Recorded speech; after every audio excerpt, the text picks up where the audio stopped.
This Black History Month, we're bringing you the story of three strangers connected by the Underground Railroad, also pronounced railroad. Last December, the company Ancestry arranged for 6 people from across the U.S. to meet at an historical church in Brooklyn. The journey revealed family connections and some surprises about their ancestors, which are documented in a 23-minute film. It's called Railroad Ties. The only thing the group was told before they got to Plymouth Church was that they had heroic ancestors from the slavery era. Adriana Diaz spoke with 3 of them only on CBS This Morning. Dear Scott, welcome to Plymouth Church. By now you know that it was the Grand Central Depot of the Underground Railroad.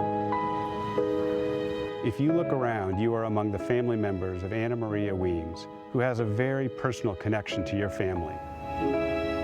When they first got to Plymouth Church, Seth Nichols, Scott Pratt, and Cecilia Pendialo received letters about their past that changed their future. Nice to meet you. Sky, okay. Hi. Oh, sorry. Gayle. Nice to meet you, Seth. They were strangers then. I wouldn't know what to do without the 2 of them now.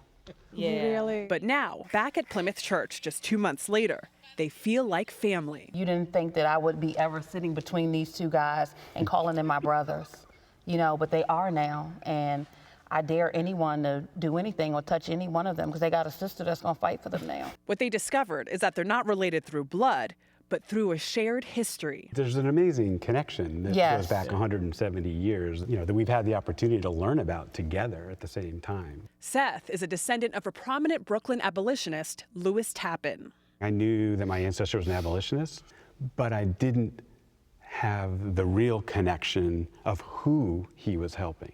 One person he helped was Cecilia's great-great-great-aunt, Anna Maria Weems. To escape slavery, she dressed as a boy and was hidden in Tappan's attic.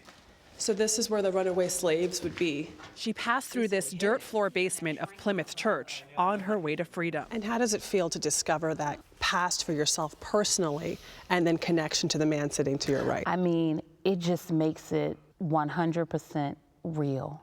And it comes full circle because now I know my roots. And it gives me kind of chills as we sit here and I say that because down deep in your soul, you know who you are and where you come from.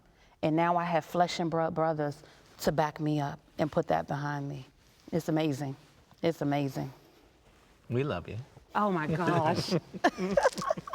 As for Scott, he thought his Scottish roots would lead him to a prominent forefather.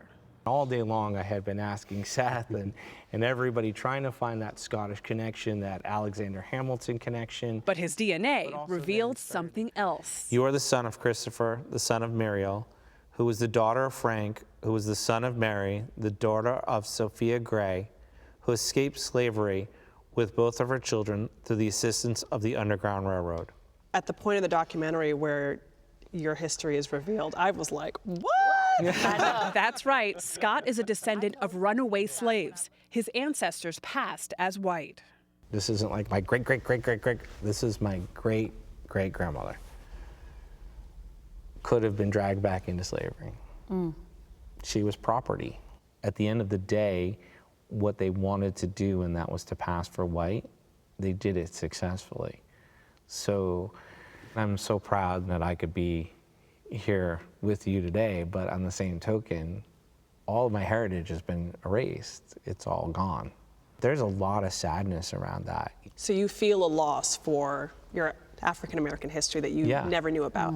Oh yeah, that's why Cecilia is so significant to me. She gives me that connection to it. She fills in that gap that's been missing. I'm Scott, but I'm a more enriched Scott than I was before. How does this change the way you view Black History Month? I think we all inherit slavery in a different way. Some of us inherit slavery from they were a part of it. Some of us inherit slavery that they still suffer discrimination today. Some of us inherit it as we lost parts of our family because they tried to play themselves as white. We all have to absorb it into a different way. For me, Black History Month was history. It was sort of an intellectual exercise of something you can appreciate and learn a lot about.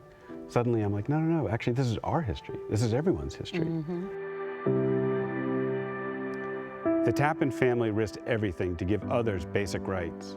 They knew that respect for each other could make America into a better place for their descendants, for you. For CBS This Morning, Adriana Diaz.